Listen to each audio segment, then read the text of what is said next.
ലോകരാജ്യങ്ങളെ അപ്പാടെ ഉലച്ചുകൊണ്ടിരിക്കുന്ന ചില പ്രധാന സംഭവങ്ങളാണ് ഇന്ന് ലോകയിൽ. ഒരു വശത്ത് നയതന്ത്രത്തിന്റെ പുതിയ ചരിത്രമെഴുതി ശാന്തി ആക്ടിലൂടെ ഓസ്ട്രേലിയയിൽ നിന്നുള്ള യുറേനിയം സ്വന്തമാക്കാൻ ഇന്ത്യ ഒരുങ്ങുകയാണ്.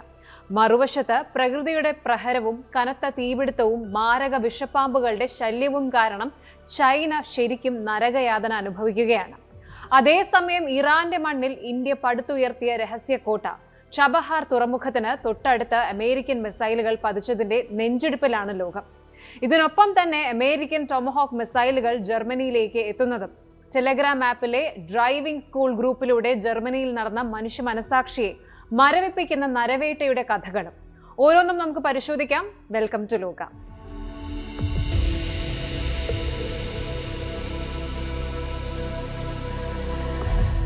ഗ്ലോബൽ ഡിഫൻസ് രാഷ്ട്രീയത്തിൽ ഇതുവരെ കാണാത്ത തരത്തിലുള്ള ഒരു തന്ത്രപരമായ നീക്കമാണ് ഇപ്പോൾ പുറത്തു വരുന്നത്. കഴിഞ്ഞ കുറച്ചു ദിവസങ്ങളായിട്ട് തുർക്കി തലസ്ഥാനമായ അങ്കാറയിൽ നടന്ന നേറ്റോ സമ്മിറ്റ് നിങ്ങൾ ശ്രദ്ധിച്ചിരുന്നു. അവിടെ വെച്ച് ലോകത്തെ മാറ്റിമറിക്കാൻ പോകുന്ന ഒരു വമ്പൻ പ്രഖ്യാപനം വന്നിരിക്കുകയാണ്. മറ്റൊന്നുമല്ല, ജർമ്മനിയുടെ പുതിയ ചാൻസലർ ഫ്രീഡറിക് മെർസ് പാർലമെന്റിൽ വെച്ചൊരു കാര്യം ഔദ്യോഗികമായിട്ട് കൺഫേം ചെയ്തിരിക്കുകയാണ്. ജർമ്മനി അമേരിക്കയിൽ നിന്നും ലോകത്തിലെ ഏറ്റവും മാരകമായ ടൊമഹോക്ക് ക്രൂയിസ് മിസൈൽസ് സ്വന്തമാക്കാൻ പോകുന്നു. അതെ, US ഗവൺമെന്റ് ഇതിന് ഗ്രീൻ സിഗ്നൽ നൽകി കഴിഞ്ഞു. ശരിക്കും ഇതൊരു സാധാരണ ആയുധ കച്ചവടമല്ല. ജർമ്മനിയുടെ പ്രതിരോധ ചരിത്രത്തിലെ തന്നെ ഒരു വമ്പൻ സ്ട്രാറ്റജിക് ഷിഫ്റ്റ് ആണ്. പ്രത്യേകിച്ചും അടുത്തിടെ നടന്ന ഇറാൻ യുദ്ധത്തിൽ ട്രംപ് ഉൾപ്പെടെയുള്ളവർ പ്രശംസിച്ച ശത്രുക്കളുടെ ഉറക്കം കെടുത്തുന്ന അതേ ടൊമഹോക്ക് മിസൈലുകൾ. എന്താണ് ഈ ഒരു ഡീല്? എന്തുകൊണ്ടാണ് പെന്റഗൺ ആദ്യം മടിച്ചതിന് ശേഷം ഇപ്പോൾ ഈ വിൽപ്പനയ്ക്ക് അനുമതി നൽകിയത്? റഷ്യയെ ഇത് എങ്ങനെ ബാധിക്കും നോക്കാം. ഇതിന്റെ ബാക്ക്ഗ്രൗണ്ട് ആദ്യം മനസ്സിലാക്കാം. കഴിഞ്ഞ കുറച്ചു കാലമായിട്ട് യൂറോപ്പിന്റെ സെക്യൂരിറ്റി വലിയൊരു ഭീഷണിയിലാണ്. പ്രത്യേകിച്ച് 2022 റഷ്യ യുക്രൈൻ ഇൻവേഡ് ചെയ്തതിനു ശേഷം ഈ ഒരു സാഹചര്യത്തിലാണ് അങ്കാറയിൽ വെച്ച് നടന്ന നേറ്റോ യോഗത്തിന്റെ അനുബന്ധ ചടങ്ങുകളിൽ ജർമ്മനി അമേരിക്കയും ഈ ഒരു ചരിത്ര കരാറിൽ ഒപ്പുവയ്ക്കുന്നത്. ജർമ്മൻ ചാൻസലർ ഫ്രീഡറിക് മെർസ് ജർമ്മൻ പാർലമെന്റായ ബുണ്ടസ്ടാഗിൽ പറഞ്ഞത് വളരെ വ്യക്തമാണ്. ഈ ടൊമഹോക്ക് മിസൈലുകൾ ജർമ്മനിയിൽ വിന്യസിക്കുന്നതിലൂടെ ഞങ്ങളുടെ ഡിഫൻസ് സിസ്റ്റത്തിലെ ഒരു വലിയ സ്ട്രാറ്റജിക് ഗ്യാപ്പാണ് ഞങ്ങൾ നികത്തുന്നത്. പക്ഷെ ഇവിടെ നമ്മൾ ഒരു കാര്യം ഓർക്കണം. നേരത്തെ ജോ ബൈഡൻ പ്രസിഡന്റ് ആയിരുന്ന സമയത്ത് 2026 മുതൽ താൽക്കാലികമായിട്ട് ഈ മിസൈലുകൾ ജർമ്മനിയിൽ വിന്യസിക്കാൻ പ്ലാൻ ചെയ്തിരുന്നതാണ്. എന്നാൽ ട്രംപ് രണ്ടാമതും അധികാരത്തിൽ വന്നതോടെ ഈ പ്ലാൻ US ക്യാൻസൽ ചെയ്യാൻ ഒരുങ്ങിയിരുന്നു. റഷ്യ ഇതിനെ ഒരു വലിയ പ്രകോപനമായിട്ട് കാണുമെന്നും യുദ്ധം വഷളാകുമെന്നും പെന്റഗണിലെ ചില ഉദ്യോഗസ്ഥർ ഭയപ്പെട്ടിരുന്നു. കൂടാതെ യുക്രൈനിലും ഇറാനിലും നടന്ന യുദ്ധങ്ങൾ കാരണം അമേരിക്കയുടെ മിസൈൽ സ്റ്റോക്ക് കുറഞ്ഞതായും ഇതിനൊരു കാരണമായിട്ട് മെർസ് നേരത്തെ ചൂണ്ടിക്കാണിച്ചിരുന്നു. പക്ഷെ ഇപ്പോൾ ആ എല്ലാ തടസ്സങ്ങളും നീങ്ങി അമേരിക്ക ഈ മിസൈലുകൾ ജർമ്മനിക്ക് നേരിട്ട് വിൽക്കാൻ തീരുമാനിച്ചിരിക്കുകയാണ്. ഇനി എന്തുകൊണ്ടാണ് ഈ ടൊമഹോക്ക് മിസൈലിനായിട്ട് ജർമ്മനി ഇത്രയും നിർബന്ധം പിടിക്കുന്നത് എന്ന് നോക്കാം. ഉറപ്പായിട്ടും ഇതിന്റെ ഫീച്ചേഴ്സ് തന്നെയാണ് മുന്നിൽ. കോൾഡ് വാർ കാലത്ത്, അതായത് 1970കളിൽ ജനറൽ ഡൈനാമിക്സ് ഡിസൈൻ ചെയ്ത് പിന്നീട് റേഥിയോൺ വികസിപ്പിച്ചെടുത്ത ഒന്നാണ് ഈ ടൊമഹോക്ക് മിസൈലുകൾ. 1983 മുതലാണ് ഇത് ആക്റ്റീവ് സർവീസിലേക്ക് വരുന്നത്. മേജർ ഫീച്ചേഴ്സിലേക്ക് വരുമ്പോൾ ആദ്യം തന്നെ റേഞ്ച് ആൻഡ് സ്പീഡ്. ഇതിന് 1600 കിലോമീറ്ററിലധികം അകലെയുള്ള ശത്രു താവളങ്ങളെ കൃത്യമായിട്ട് തകർക്കാൻ കഴിയും.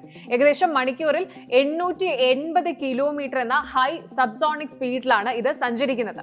ഇനി റേഡാർ എവേഷൻ. ഈ മിസൈലിന്റെ ഏറ്റവും വലിയ പ്ലസ് പോയിന്റ് ഇതിന്റെ ഫ്ലൈറ്റ് പ്രൊഫൈലാണ്. വെറും 30 മുതൽ 50 മീറ്റർ വരെ മാത്രം ഉയരത്തിലൂടെ, അതായത് നിലത്തോട് ചേർന്ന് പറക്കാൻ ഇതിന് കഴിയും. അതുകൊണ്ട് തന്നെ ശത്രുക്കളുടെ റേഡാറുകൾക്ക് ഇതിനെ അത്ര പെട്ടെന്ന് ഡിറ്റക്ട് ചെയ്യാൻ കഴിയില്ല. ഇനി ലോഞ്ച് കേപ്പബിലിറ്റീസ്.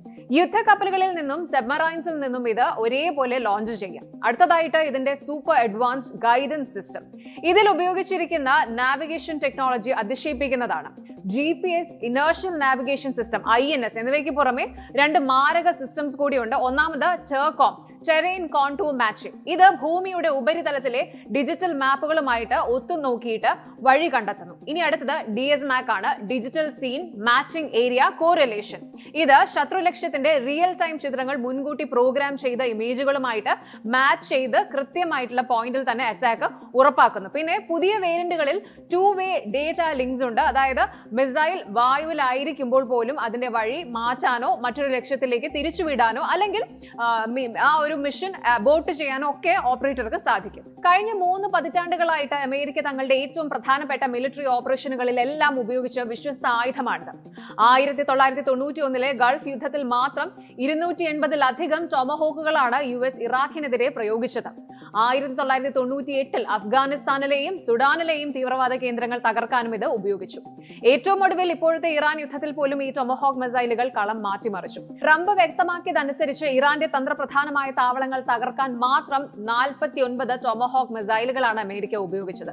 ലക്ഷ്യം തെറ്റാത്ത ഈ ഒരു ട്രാക്ക് റെക്കോർഡ് തന്നെയാണ് ജർമ്മനി ഇതിലേക്ക് ആകർഷിച്ചത്. പക്ഷേ ഇവിടെ ജർമ്മനിയുടെ ചാൻസലർ ഒരു കാര്യം കൂടി അടിവരയിട്ട് പറയുന്നുണ്ട്. അമേരിക്കയെ മാത്രം ആശ്രയിച്ച് മുന്നോട്ട് പോകാൻ യൂറോപ്പ് ഉദ്ദേശിക്കുന്നില്ല. ജർമ്മൻ പ്രതിരോധ മന്ത്രി ബോറിസ് പിസ്റ്റോറിയസ് പറഞ്ഞതുപോലെ നിലവിൽ യൂറോപ്പിന് ഒഴിവാക്കാൻ കഴിയാത്ത ചില കീ കപ്പാസിറ്റികൾ അമേരിക്കയ്ക്കുണ്ട്. പക്ഷേ ഈ ടൊമഹോക്കുകൾ വാങ്ങുന്നതോടൊപ്പം തന്നെ സ്വന്തമായിട്ട് ഒരു European long range strike system വികസിപ്പിച്ചെടുക്കാനും യൂറോപ്യൻ രാജ്യങ്ങൾ ഒന്നിച്ച് ശ്രമിക്കുന്നുണ്ട്. ഞങ്ങളുടെ സുരക്ഷ പൂർണ്ണമായും മറ്റൊരാൾക്ക് ഔട്ട്സോഴ്സ് ചെയ്യാൻ ഞങ്ങൾക്ക് കഴിയില്ല എന്നാണ് മേഴ്സ് വ്യക്തമാക്കിയത്. അതേസമയം ഇതേ നേറ്റോ ഉച്ചകോടിയിൽ വെച്ച് മറ്റൊരു വമ്പൻ പ്രഖ്യാപനവും ട്രംപ് നടത്തിയിട്ടുണ്ട്. നമ്മളത് കണ്ടതാണ്. യുക്രൈന് സ്വന്തമായിട്ട് പേട്രിയോട്ട് എയർ ഡിഫൻസ് സിസ്റ്റം നിർമ്മിക്കാനുള്ള ലൈസൻസ് അമേരിക്ക നൽകുന്നുണ്ട്. ചുരുക്കത്തിൽ റഷ്യൻ അതിർത്തികളിൽ പ്രതിരോധത്തിന്റെ ഒരു വലിയ കോട്ട കെട്ടാനാണ് പാശ്ചാത്യ രാജ്യങ്ങളുടെ നീക്കം. അപ്പോൾ കേവലം ഒരു മിസൈൽ പർച്ചേസിനും അപ്പുറം യൂറോപ്യൻ പ്രതിരോധ രംഗത്ത് വരാനിരിക്കുന്ന ഒരു വലിയ പവർ ഷിഫ്റ്റിന്റെ തുടക്കമായിട്ടാണ് ലോകം ഇതിനെ നോക്കി കാണുന്നത്. റഷ്യയുടെ മൂക്കിന് താഴെ ഈ ഒരു ടൊമഹോക്ക് മിസൈലുകൾ എത്തുമ്പോൾ വ്ളാഡിമിർ പുടിൻ എങ്ങനെ പ്രതികരിക്കുമെന്നത് കണ്ടു തന്നെ അറിയണം.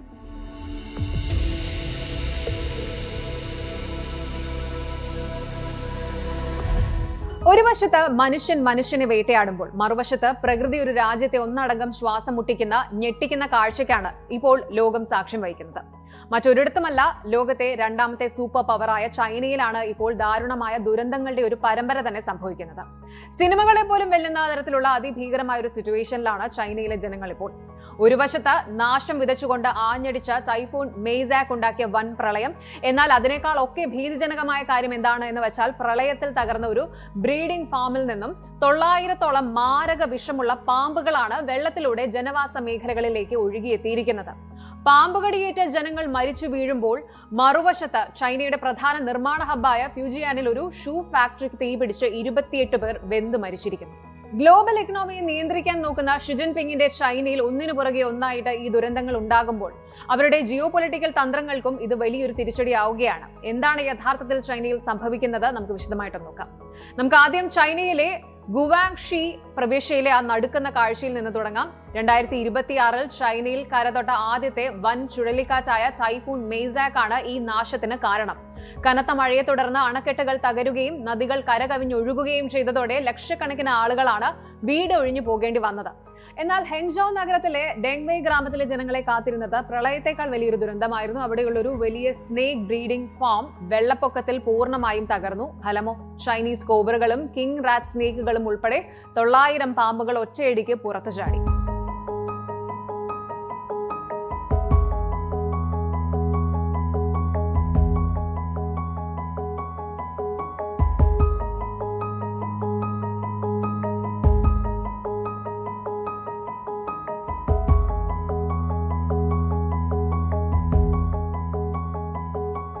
സോഷ്യൽ മീഡിയയിൽ പ്രചരിക്കുന്ന വീഡിയോകളിൽ ചെളി നിറഞ്ഞ പ്രളയജലത്തിലൂടെ തലയുയർത്തി നീന്തുന്ന മൂർഖൻ പാമ്പുകളെ വ്യക്തമായിട്ട് നമുക്ക് കാണാം. ഇതുവരെ നിരവധി പേർക്ക് പാമ്പുകടി ഏറ്റിട്ടുണ്ട്. പ്രളയം കാരണം റോഡുകളെല്ലാം ഒറ്റപ്പെട്ടതുകൊണ്ട് ഇവർക്ക് കൃത്യമായിട്ടുള്ള ആന്റിവെനം ചികിത്സയോ മറ്റു മെഡിക്കൽ സഹായങ്ങളോ എത്തിക്കാൻ പോലും സാധിക്കുന്നില്ല. നിലവിൽ ദുരന്തബാധിതരല്ലാത്ത മറ്റ് ഗ്രാമീണർ ചേർന്ന് ഒരു സിവിലിയൻ സ്നേക്ക് കാച്ചിംഗ് ടീം രൂപീകരിച്ച് സ്റ്റൺ ഗണ്ണുകളും അതുപോലെ വലകളും ഉപയോഗിച്ച് പാമ്പുകളെ പിടിക്കാൻ ശ്രമിക്കുന്നുണ്ടെങ്കിലും സാഹചര്യം ഇപ്പോഴും നിയന്ത്രണ വിധേയമായിട്ടില്ല. ഈ പ്രളയ ദുരന്തം തെക്കൻ ചൈനയെ ഉലയ്ക്കുമ്പോഴാണ് കിഴക്കൻ ചൈനയിലെ ഫ്യൂജിയൻ പ്രവിശ്യയിൽ നിന്നും അടുത്ത ദുരന്ത വാർത്ത വരുന്നത്. ചൈനയുടെ പ്രധാന ഫുട്വെയർ മാനുഫാക്ചറിംഗ് ഹബ്ബായ ജിൻജിയാങ് നഗരത്തിലെ ഹുയിറ്റെങ് ഷൂസ് ഫാക്ടറിയിലാണ് അതിഭീകരമായ തീപിടുത്തമുണ്ടായത്. ഉച്ചയ്ക്ക് 12 മണിയോടെ ഫാക്ടറിയുടെ ഗ്രൗണ്ട് ഫ്ലോറിലാണ് തീപിടുത്തമുണ്ടായത്. ഷൂ നിർമ്മാണത്തിന് ഉപയോഗിക്കുന്ന കെമിക്കൽസും പ്ലാസ്റ്റിക്കും അടക്കമുള്ള ഹൈലി ഫ്ലെയിമബിൾ വസ്തുക്കൾ കാരണം തീ നിമിഷങ്ങൾക്കകം മുകളിലത്തെ നിലകളിലേക്ക് പടർന്നു പിടിച്ചു. അപകട സമയത്ത് 200-ലധികം തൊഴിലാളികൾ കെട്ടിടത്തിനുള്ളിൽ ഉണ്ടായിരുന്നു. ഇനി പലരും രക്ഷപ്പെടാൻ വേണ്ടി കെട്ടിടത്തിന്റെ റൂഫ് ടോപ്പിൽ കയറി നിന്ന് സഹായത്തിനായിട്ട് നിലവിളിക്കുന്ന ദൃശ്യങ്ങൾ പുറത്തു വന്നിട്ടുണ്ട്. 500-ലധികം ഫയർഫോഴ്സ് ഉദ്യോഗസ്ഥർ മണിക്കൂറുകളോളം പരിശ്രമിച്ചിട്ടാണ് തീ അണച്ചത്.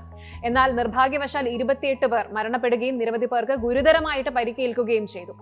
അഴിമതിയും മോശം സുരക്ഷാ മാനദണ്ഡങ്ങളുമാണ് ചൈനയിൽ ഇത്തരം വ്യവസായ അപകടങ്ങൾ പതിവാകാൻ കാരണമെന്ന ആക്ഷേപം ഇപ്പോൾ ശക്തമാണ്.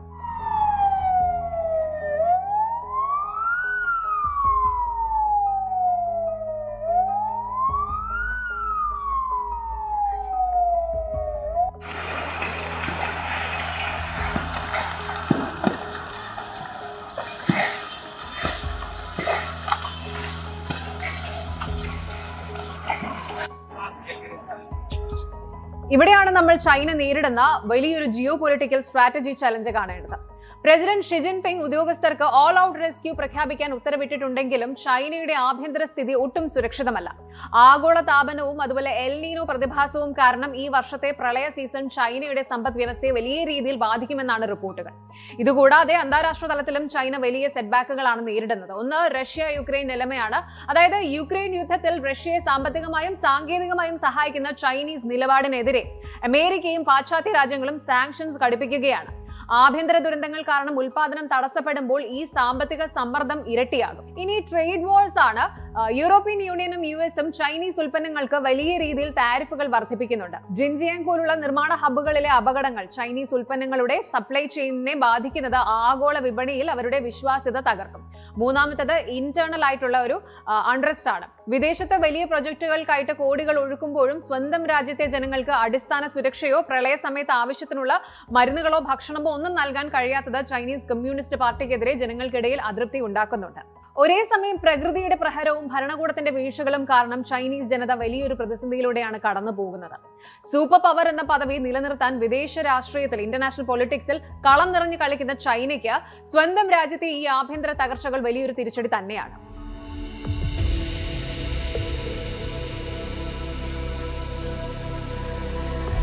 സ്ത്രീവിരുദ്ധത, മിസോജിനി, നമ്മളൊക്കെ പലപ്പോഴും കേൾക്കാറുള്ള, ചർച്ച ചെയ്യാറുള്ള ഒരു വാക്കാണ്. എന്നാൽ ഈ ഒരു വാക്കിന്റെ ഏറ്റവും ക്രൂരവും വികൃതവുമായിട്ടുള്ള മുഖം ഇന്റർനെറ്റിന്റെ ഇരുണ്ട ഇടങ്ങളിൽ, അതായത് ഡിജിറ്റൽ ലോകത്തിന്റെ പലയിടങ്ങളിലും വളരെ ഭീകരമാണ്. ഈ 21ാം നൂറ്റാണ്ടിലും ലോകത്ത് എവിടെയെങ്കിലും സ്ത്രീ പൂർണ്ണമായും സുരക്ഷിതയാണോ എന്ന ചോദ്യത്തിന് മുന്നിൽ നമ്മളെ വീണ്ടും തലകുനിപ്പിക്കുകയാണ് യൂറോപ്പിൽ നിന്നും ഇപ്പോൾ പുറത്തു വരുന്ന ഒരു വാർത്ത. ഫ്രാൻസിനെ നടുക്കിയ ജിസേൽ പെല്ലിക്കോട്ട് കേസ് നിങ്ങൾ ഓർക്കുന്നുണ്ടാകും. വർഷങ്ങളോളം സ്വന്തം ഭർത്താവ് തന്നെ ഡ്രഗ്സ് നൽകി അബോധാവസ്ഥയിലാക്കി അന്യപുരുഷന്മാർക്ക് പീഡിപ്പിക്കാൻ വിട്ടുകൊടുത്ത ഭീകരത. അതുപോലെ ജെഫ്രി എപ്സ്റ്റീൻ, ലോകത്തെ വമ്പൻ സ്രാവുകളെ ഉപയോഗിച്ച് ഇയാൾ നടത്തിയ പെൺവാണിഭ ശൃംഖലയുടെ ഞെട്ടിക്കുന്ന എപ്സ്റ്റീൻ ഫയൽസും ഓർമ്മയുണ്ടാകും നിങ്ങൾക്ക്. ഈ അടുത്ത് US state department of justice Epstein files transparency act പ്രകാരം 30 ലക്ഷത്തിലധികം പേജുകളും ആയിരക്കണക്കിന് വീഡിയോസും പുറത്തുവിട്ടുകൊണ്ട് ലോകത്തെ ഞെട്ടിച്ചതാണ്. ബിൽഗേറ്റ്സും US പ്രസിഡന്റുമാരും ഒക്കെ ഉൾപ്പെടുന്ന VVIPകളുടെ പേരുകൾ പുറത്തു വന്ന ആ ഒരു കേസ് വിരൽ ചൂണ്ടിയത് ഒരേ ഒരു കാര്യത്തിലേക്കാണ്. അധികാരവും പണവുമുള്ള പുരുഷന്മാർ സ്ത്രീകളെ വെറും ഒരു ലൈംഗിക വസ്തുവായിട്ട് മാത്രം കാണുന്ന മനോഭാവം. ഇതിനൊക്കെ പിന്നാലെ ഇതാ വികസിത രാജ്യമായ ജർമ്മനിയിൽ നിന്നും ഇതിനേക്കാളും ഭീതിജനകമായൊരു ഡിജിറ്റൽ വേട്ടയാടലിന്റെ കഥ പുറത്തു വരികയാണ്.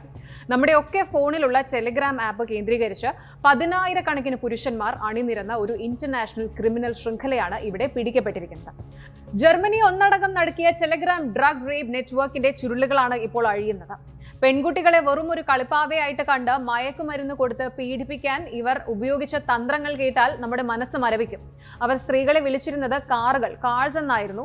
ഇവരെ മയക്കാൻ ഉപയോഗിക്കുന്ന മാരക ഡ്രഗ്സിന്റെ ഫ്യൂവൽ, ഇന്ധനമെന്നും ബോധരഹിതരാക്കിയ ശേഷം നടത്തുന്ന ക്രൂരമായ ബലാത്സംഗങ്ങളെ അവർ ഡ്രൈവിംഗ് എന്നുമാണ് കോഡ് ഭാഷയിൽ വിശേഷിപ്പിച്ചിരുന്നത്. ജർമ്മനിയിലെ ഫ്രാങ്ക്ഫർട്ടിലും ബെർലിനിലുമൊക്കെ ആയിട്ട് പടർന്നു കിടന്ന ഈ രഹസ്യ ഗ്രൂപ്പിന്റെ പേര് German driving school for experts എന്നാണ്. പുറമേ നിന്ന് നോക്കുന്ന ആർക്കും ഇതൊരു സാധാരണ ഡ്രൈവിംഗ് പഠിപ്പിക്കുന്ന ഗ്രൂപ്പ് ആണെന്നേ തോന്നും. എന്നാൽ ഉള്ളിൽ നടന്നിരുന്നത് കൊടും ക്രൂരതകളായിരുന്നു. ഈ ഗ്രൂപ്പിലെ മെമ്പേഴ്സ് ഭൂരിഭാഗവും ജർമ്മനിയിൽ താമസിക്കുന്ന ചൈനീസ് വംശജരായ പുരുഷന്മാരായിരുന്നു. ഇവർ ടാർഗറ്റ് ചെയ്തതാകട്ടെ അവിടെ പഠിക്കാനും ജോലി ചെയ്യാനും എത്തിയ ചൈനീസ് യുവതികളെ. ഈ സംഘത്തിലെ പ്രധാനികൾ ഇരകളുമായിട്ട് സൗഹൃദം സ്ഥാപിക്കുകയോ ഡേറ്റിംഗ് നടത്തുകയോ ചെയ്യും. എന്നിട്ട് വളരെ തന്ത്രപരമായിട്ട് ഇവരുടെ ഭക്ഷണത്തിലോ പാനീയങ്ങളിലോ മാരകമായിട്ടുള്ള അളവിൽ സെഡേറ്റീവ്സ്, അതായത് മയക്കുമരുന്നുകൾ കലർത്തും. പെൺകുട്ടികൾ പൂർണ്ണമായും അൺകോൺഷ്യസ്, അബോധാവസ്ഥയിലായാൽ അവരെ ക്രൂരമായിട്ട് പീഡിപ്പിക്കുകയും അതിന്റെ ചിത്രങ്ങളും വീഡിയോസും ഈ ടെലഗ്രാം ഗ്രൂപ്പുകളിൽ പങ്കുവെക്കുകയും ചെയ്യും. കോടതി രേഖകൾ അനുസരിച്ച് ബോധമില്ലാതെ കിടക്കുന്ന ഇരകളെ ഡെഡ് പിഗ്സ്, ചത്ത പന്നികൾ എന്നാണ് ഇവർ ചാറ്റുകളിൽ വിശേഷിപ്പിച്ചിരുന്നത്. പരസ്പരം ക്രൂരതകൾക്ക് റേറ്റിംഗ് നൽകാനും അടുത്ത ഇരയെ എങ്ങനെ വീഴ്ത്തണമെന്ന് ടിപ്പുകൾ കൊടുക്കാനും ഈ ഗ്രൂപ്പുകൾ ഉപയോഗിച്ചു. ഇതിലെ ചില പ്രധാന ഗ്രൂപ്പുകളിൽ 50,000-ഓളം മെമ്പേഴ്സ് വരെ ഉണ്ടായിരുന്നു എന്നാണ് പുറത്തു വരുന്ന വിവരം. വർഷങ്ങളായിട്ട്, അതായത് 2020 മുതൽ ഈ ഒരു നരനായാട്ട് ജർമ്മനിയിൽ നടക്കുന്നുണ്ടായിരുന്നു. എന്നാൽ 2024 ജർമ്മൻ പോലീസ് ഈ വലിയ നെറ്റ്വർക്കിനെ കുറിച്ച് അറിയുന്നത്. ഈ ഗ്രൂപ്പിന്റെ അഡ്മിനും വില്ലനുമായിട്ടുള്ള ഡെപാങ്സി എന്ന 44-കാരനായ IT എഞ്ചിനീയർ തന്റെ തന്ത്രങ്ങൾ മാറ്റി പരിചയമില്ലാത്ത സ്ത്രീകളെ ഓൺലൈൻ വഴി ടാർഗറ്റ് ചെയ്യാൻ തുടങ്ങിയപ്പോഴാണ് പോലീസിന് ഇതിന്റെ ക്ലൂ ലഭിച്ചത്. ചൈനീസ് ലോ എൻഫോഴ്സ്മെന്റുമായി സഹകരിച്ച് ജർമ്മൻ പോലീസ് ഇയാളെ പൊക്കി. ഇയാളുടെ ഫോണും ഹാർഡ് ഡിസ്കുകളും പരിശോധിച്ചപ്പോഴാണ് 2 ടെറാബൈറ്റിലധികം വരുന്ന ക്രൂരമായ വീഡിയോ ദൃശ്യങ്ങൾ പോലീസ് കണ്ടെടുത്തത്. ഇതുമായി ബന്ധപ്പെട്ട ഏറ്റവും പുതിയൊരു അപ്ഡേറ്റ് കൂടി ഇപ്പോൾ വന്നിട്ടുണ്ട്. ഈ കേസിലെ ഇന്നർ സർക്കിളിലെ പ്രധാനിയായ സിറ്റിംഗ് എസ് എന്ന 32-കാരനായ മെഡിക്കൽ വിദ്യാർത്ഥിക്ക് കഴിഞ്ഞ ദിവസം ബെർലിൻ കോടതി 5 വർഷത്തെ തടവ് ശിക്ഷ വിധിച്ചിട്ടുണ്ട്. തന്റെ മെഡിക്കൽ അറിവ് ഉപയോഗിച്ച് ഏതൊക്കെ മരുന്നുകൾ എത്ര അളവിൽ നൽകിയാൽ സ്ത്രീകൾ പെട്ടെന്ന് ബോധരഹിതരാകുമെന്ന് ഗ്രൂപ്പിൽ ഉപദേശം നൽകിയിരുന്നത് ഇയാളായിരുന്നു. ഈ കേസിലെ ഈ സംഘത്തിലെ മറ്റു പ്രധാനികളായ ഡപെങ് സിക്ക് 14 വർഷവും ചോങ് ജി എന്ന വിദ്യാർത്ഥിക്ക് 11 വർഷവും തടവ് ശിക്ഷ കോടതി നേരത്തെ വിധിച്ചിരുന്നു.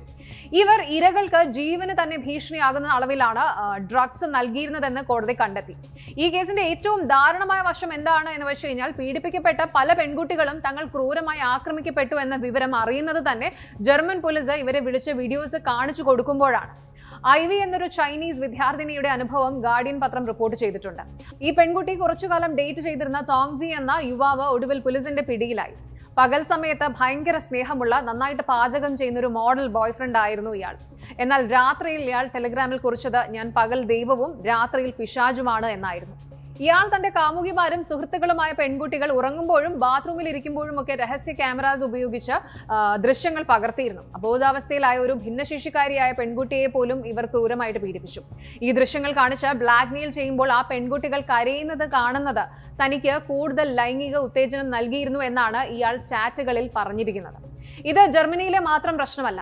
ഡാർക്ക് വെബിന്റെയും എൻക്രിപ്റ്റഡ് ആപ്പുകളുടെയും മറവിൽ ലോകമെമ്പാടും ഇത്തരം ക്രൂരമായ കമ്മ്യൂണിറ്റീസ് വളരുന്നുണ്ട്. ഇതിനെതിരെ ഇപ്പോൾ യൂറോപ്യൻ യൂണിയന്റെ പോലീസ് ഏജൻസിയായ യൂറോപോൾ രംഗത്തിറങ്ങിയിട്ടുണ്ട്. പ്രൊജക്ട് മെഡൂസ എന്ന പേരിൽ അന്താരാഷ്ട്ര തലത്തിൽ ഇത്തരം ഓൺലൈൻ ഗ്രൂപ്പുകളെ വേട്ടയാടാൻ വലിയൊരു ഓപ്പറേഷൻ അവർ ആരംഭിച്ചു കഴിഞ്ഞു. ഇതിനകം തന്നെ 57-ലധികം പേരെ ജർമ്മനിയിലും യുകെയിലുമായിട്ട് അറസ്റ്റ് ചെയ്തിട്ടുമുണ്ട്. ടെലഗ്രാം ഫൗണ്ടർ പവൽ ദറോവിനെ ഫ്രാൻസിൽ വെച്ച് അറസ്റ്റ് ചെയ്തതും ഇത്തരത്തിലുള്ള ക്രിമിനൽ പ്രവർത്തനങ്ങൾക്ക് ടെലഗ്രാം ഒരു സുരക്ഷിത താവളമാകുന്നു എന്ന കാരണത്താലാണ്. ടെലഗ്രാം തങ്ങളുടെ പോളിസി കർശനമാക്കുന്നു എന്ന് പറയുന്നുണ്ടെങ്കിലും ഇപ്പോഴും ഇത്തരം മാഫിയകൾ സജീവമാണ്.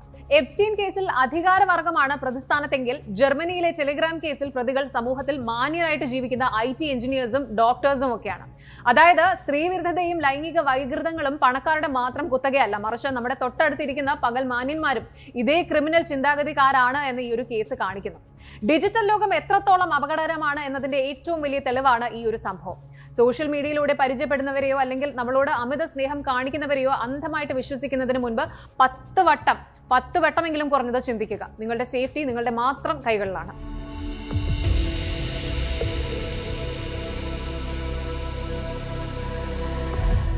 ഒരു വശത്ത് പാകിസ്ഥാൻ, മറുവശത്ത് ചൈന, രണ്ടിനും നടുവിലൂടെ ഇന്ത്യ വെട്ടിയെടുത്ത ഒരു രഹസ്യ വഴി. അതാണ് ഇറാന്റെ മണ്ണിലുള്ള ചബഹാർ തുറമുഖം. ചൈനയുടെ ഉറക്കം കെടുത്തിക്കൊണ്ട് ഇന്ത്യ കെട്ടിപ്പൊക്കിയ ആഗോള സാമ്രാജ്യം. ഇന്ത്യയുടെ വലിയൊരു ആഗോള സ്വപ്നത്തിന് മേൽ വീണ കനത്ത പ്രഹരത്തിന്റെ വാർത്തകളാണ് ഇപ്പോൾ പുറത്തു വരുന്നത്. കഴിഞ്ഞ രാത്രിയിൽ കഥകൾ മാറി.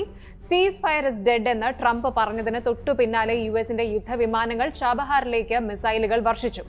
അതെ, ഇന്ത്യയുടെ സ്വപ്ന കോട്ടയ്ക്ക് തൊട്ടടുത്ത് ഇപ്പോൾ അമേരിക്കൻ ബോംബുകൾ വീണ് തകർന്നിരിക്കുകയാണ്. ഇവിടെയാണ് ട്വിസ്റ്റ്. ചബഹാർ പോർട്ട് വെറും ഒരു ഇറാനിയൻ തുറമുഖമല്ല. ഇന്ത്യ കോടികൾ ഇൻവെസ്റ്റ് ചെയ്ത് നിർമ്മിച്ച ഇന്ത്യയുടെ മാത്രം അഭിമാനമായ സ്ട്രാറ്റജിക് ലൈഫ് ലൈൻ കൂടിയാണ്. ചൈനയ്ക്കും പാകിസ്ഥാനും നൽകിയ കനത്ത മറുപടി. അങ്ങനെ ഒരു പോർട്ടിലാണ് ഇപ്പോൾ അമേരിക്കൻ ബോംബുകൾ വീണിരിക്കുന്നത്. ഇന്ന് നമ്മൾ പരിശോധിക്കുന്നത് എന്താണ് ചബഹാറിൽ സംഭവിച്ചത്. ഇത്രയും കാലം തൊടാതിരുന്ന ഈ പോർട്ട് അമേരിക്ക ഇപ്പോൾ ലക്ഷ്യം വച്ചത് എന്തുകൊണ്ട്? ഇതിലൂടെ ഇന്ത്യയുടെ കോടിക്കണക്കിന് രൂപയുടെ സ്വപ്നങ്ങൾ തകരുമോ? പരിശോധിക്കാം.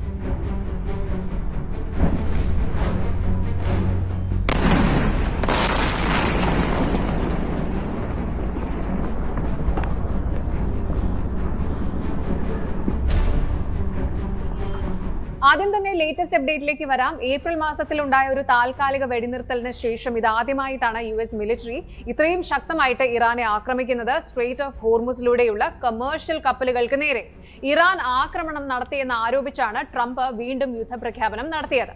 അമേരിക്കയുടെ സെൻട്രൽ കമാൻഡ് സെൻകോം ഏകദേശം 90 താവളങ്ങളിലാണ് ബോംബിട്ടത്. അതിൽ ഏറ്റവും നിർണായകമായത് ചബഹാറിലെ മാരിടൈം കൺട്രോൾ ടവറും വൈദ്യുതി ലൈനുകൾ തകർത്തതുമാണ്. നഗരമാകെ ബ്ലാക്ക് ഔട്ടിലാണ്. പ്രത്യേക കാര്യം ഇതാണ്, ഭാഗ്യവശാൽ ഇന്ത്യ നേരിട്ട് കൈകാര്യം ചെയ്യുന്ന സിവിലിയൻ പോർട്ട് ടെർമിനലുകൾക്ക് കേടുപാടുകൾ സംഭവിച്ചിട്ടില്ല എന്നാണ് പ്രാഥമിക വിവരം. പക്ഷേ യുദ്ധത്തിന്റെ ഭൂമിശാസ്ത്രം, ആ ഒരു ജോഗ്രഫിക്കൽ സ്കോപ്പ് ഇപ്പോൾ ചബഹാർ വരെ നീണ്ടിരിക്കുന്നു എന്നത് ഇന്ത്യയെ സംബന്ധിച്ച് അതീവ ഗുരുതരമായിട്ടുള്ള ഒരു കാര്യമാണ്. ഇനി നമുക്ക് ഇതിന്റെ പിന്നിലെ ജിയോ പൊളിറ്റിക്സ് നോക്കാം. എന്തുകൊണ്ടാണ് ഇന്ത്യ ഈ പോർട്ടിന് ഇത്രയധികം പ്രാധാന്യം നൽകുന്നത്? 3 പ്രധാന കാരണങ്ങളാണ് ഇതിനുള്ളത്. ഒന്നാമതായിട്ട് ബൈപാസിംഗ് പാകിസ്ഥാൻ. അതായത് ഇന്ത്യക്ക് അഫ്ഗാനിസ്ഥാനിലേക്കോ അല്ലെങ്കിൽ സെൻട്രൽ ഏഷ്യയിലേക്കോ വ്യാപാരം നടത്തണമെങ്കിൽ പാകിസ്ഥാൻ വഴി പോകണമായിരുന്നു. എന്നാൽ പാകിസ്ഥാൻ അതിന് സമ്മതിക്കില്ല. ഇതിനൊരു തകർപ്പൻ ബദലായിട്ടാണ് ഇന്ത്യ ഒമാനിൽ നിന്ന് നേരിട്ട് ഇറാനിലേക്ക് ചബഹാറിലേക്ക് ഒരു റൂട്ട് വെട്ടിയത്. പാകിസ്ഥാനെ തൊടാതെ നമുക്ക് സെൻട്രൽ ഏഷ്യയിൽ എത്താം. രണ്ടാമത്തെ കാര്യം, കൗണ്ടറിംഗ് ചൈന. ചബഹാറിൽ നിന്ന് വെറും 170 കിലോമീറ്റർ മാറിയിട്ടാണ് പാകിസ്ഥാനിലെ ഗ്വാദർ പോർട്ട്. അത് നിർമ്മിച്ചത് ചൈനയാണ്. ചൈനയുടെ ഈ നീക്കത്തെ ചെക്ക് വെക്കാൻ ഇന്ത്യക്ക് കിട്ടിയ ഏറ്റവും വലിയ തുറുപ്പുചീട്ടായിരുന്നു ചബഹാർ. ഇനി മൂന്നാമത്തെ കാര്യം എന്ന് പറയുന്നത് international north south transport corridor INSTC. ഇന്ത്യയിൽ നിന്ന് റഷ്യയിലേക്കും യൂറോപ്പിലേക്കുമുള്ള ചരക്ക് നീക്കം എളുപ്പമാക്കുന്ന ഒരു വലിയ പ്രൊജക്ടിന്റെ ഹൃദയമാണ് ഈ ചബഹാർ പോർട്ട്. കഴിഞ്ഞ മെയ് മാസത്തിൽ പോലും ഇന്ത്യ ഇറാനുമായിട്ട് 10 വർഷത്തെ ദീർഘകാല കരാറിൽ ഒപ്പുവെച്ചിരുന്നു. അവിടെയാണ് ഇപ്പോൾ US മിസൈലുകൾ പതിച്ചിരിക്കുന്നത്. ഇന്ത്യ ഇപ്പോൾ വളരെ വലിയൊരു പ്രതിസന്ധിയിലാണ് എന്ന് പറയണം. ഒരു വശത്ത് ഇന്ത്യയുടെ ഏറ്റവും അടുത്ത തന്ത്രപ്രധാന സുഹൃത്തായിട്ടുള്ള അമേരിക്ക, മറുവശത്ത് ഇന്ത്യയുടെ വലിയ സാമ്പത്തിക നിക്ഷേപമുള്ള ഇറാൻ. അമേരിക്ക പറയുന്നത് ഈ പോർട്ടിലെ ചില ഇൻഫ്രാസ്ട്രക്ചറുകൾ ഇറാൻ കപ്പലുകളെ ആക്രമിക്കാൻ ഉപയോഗിക്കുന്നു എന്നാണ്. എന്നാൽ ഇന്ത്യയെ സംബന്ധിച്ച് ഈ മേഖലയിൽ ഒരു ഇംബാലൻസ്, ഒരു അസ്ഥിരത ഉണ്ടാവുകയാണെങ്കിൽ അത് ഇന്ത്യയുടെ ട്രേഡിനെ ബാധിക്കും. കൂടാതെ ഈ ഒരു യുദ്ധം കാരണം ആഗോള വിപണിയിൽ ക്രൂഡ് ഓയിൽ വില കുതിച്ചുയരുകയാണ്. ഇത് ഇന്ത്യയിലെ പെട്രോൾ, ഡീസൽ വിലയെ നേരിട്ട് ബാധിക്കും. അമേരിക്കൻ ഉപരോധങ്ങൾ ഭയന്ന പല ആഗോള കമ്പനികളും ഇനി ചബഹാറിലേക്ക് വരാൻ മടിച്ചേക്കാം. ഇത് ഇന്ത്യയുടെ ഇൻവെസ്റ്റ്മെന്റിനെ പ്രതികൂലമായിട്ടും ബാധിക്കും. ചുരുക്കത്തിൽ മിഡിൽ ഈസ്റ്റിൽ കത്തുന്ന ഈ ഒരു തീ ഇപ്പോൾ ഇന്ത്യയുടെ ഉമ്മറത്ത് വരെ എത്തി നിൽക്കുകയാണ്. അമേരിക്കയുടെ ശത്രു ഇറാൻ ആണെങ്കിലും അവിടെ തകരുന്നത് ഇന്ത്യയുടെ ഹാർഡ് വർക്കും കോടികളുടെ ഇൻവെസ്റ്റ്മെന്റുമാണ്. ഇനി ലോകം ഉറ്റുനോക്കുന്നത് ഇന്ത്യയുടെ നയതന്ത്ര നീക്കങ്ങളിലേക്കാണ്. ട്രംപിനെ അനുനയിപ്പിച്ച് ചബഹാറിനെ യുദ്ധഭൂമിയിൽ നിന്ന് ഒഴിവാക്കാൻ ഇന്ത്യക്ക് കഴിയുമോ? അതോ ചൈനയും പാകിസ്ഥാനും വിചാരിച്ചതുപോലെ ഇന്ത്യയുടെ ചബഹാർ സ്വപ്നം വഴിമുട്ടുമോ? വരും ദിവസങ്ങളിൽ നമുക്കത് കാണാം.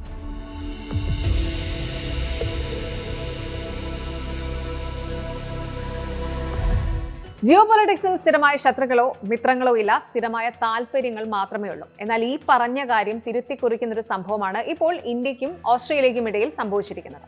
ഒരു കാര്യം ആലോചിച്ച് നോക്കൂ. ലോകത്തിലെ ഏറ്റവും വലിയ ആണവ വിരുദ്ധ കരാറായ NPT, നോൺ പ്രൊലിഫറേഷൻ ട്രീറ്റിയിൽ ഇന്ത്യ ഇന്ന് വരെ ഒപ്പുവെച്ചിട്ടില്ല.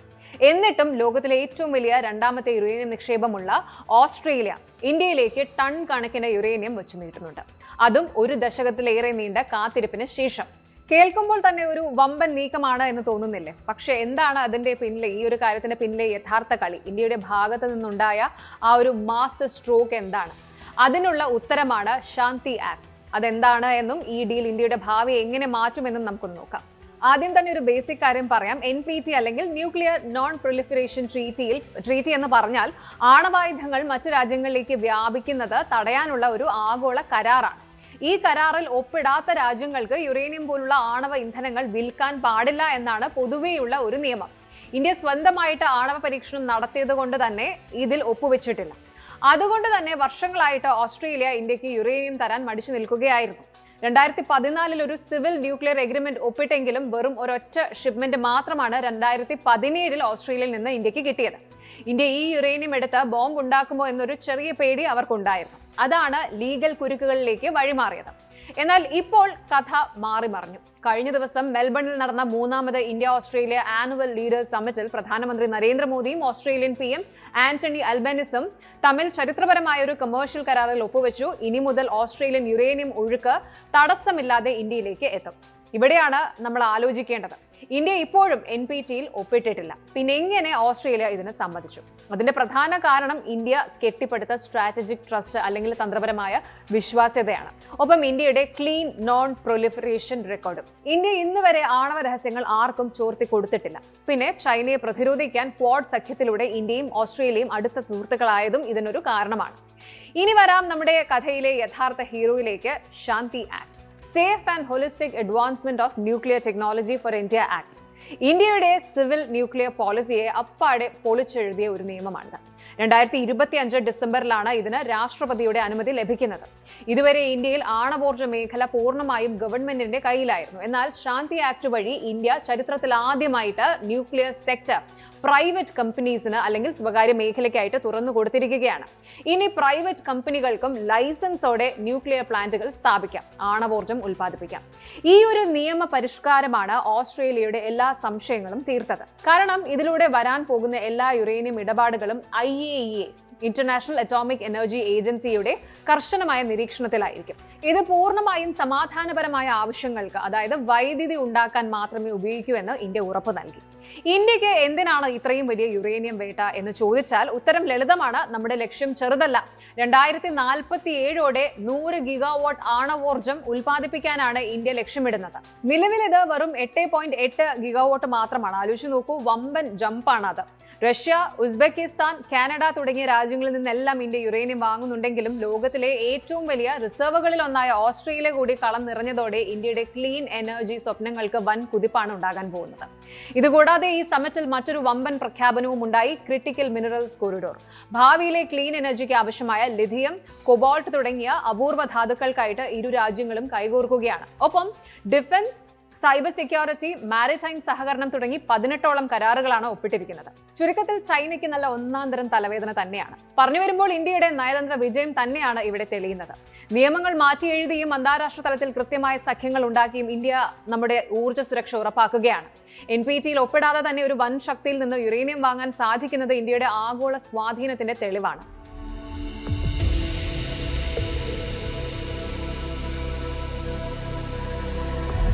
ഈ വാർത്തകളൊക്കെ കാണുമ്പോഴും കേൾക്കുമ്പോഴും ലോകം ഒരേ സമയം ഡിജിറ്റലായിട്ടും ജിയോപൊളിറ്റിക്കലായിട്ടും വലിയൊരു അസ്ഥിരതയിലൂടെയാണ് കടന്നു പോകുന്നത് എന്നത് വ്യക്തമാണ്. എന്നാലും പ്രതിസന്ധികൾക്കിടയിലും ഇന്ത്യ സ്വീകരിക്കുന്ന വളരെ ശക്തമായ നയതന്ത്ര നിലപാടുകളും സമുദ്രത്തിലും ആണവ മേഖലയിലും നടത്തുന്ന തന്ത്രപരമായ നീക്കങ്ങളും വരും നാളുകളിൽ നമ്മുടെ രാജ്യത്തെ ഒരു ആഗോള സൂപ്പർ പവർ ആക്കുമെന്ന കാര്യത്തിൽ യാതൊരു സംശയവുമില്ല. ഡിജിറ്റൽ ലോകത്തെ ചതിക്കുഴികളെക്കുറിച്ച് എപ്പോഴും ജാഗ്രത പാലിക്കുക. ഒപ്പം ലോകത്ത് ദുരന്തങ്ങളിൽ വലയുന്ന മനുഷ്യർക്ക് വേണ്ടി നമുക്ക് പ്രാർത്ഥിക്കാം. Good night.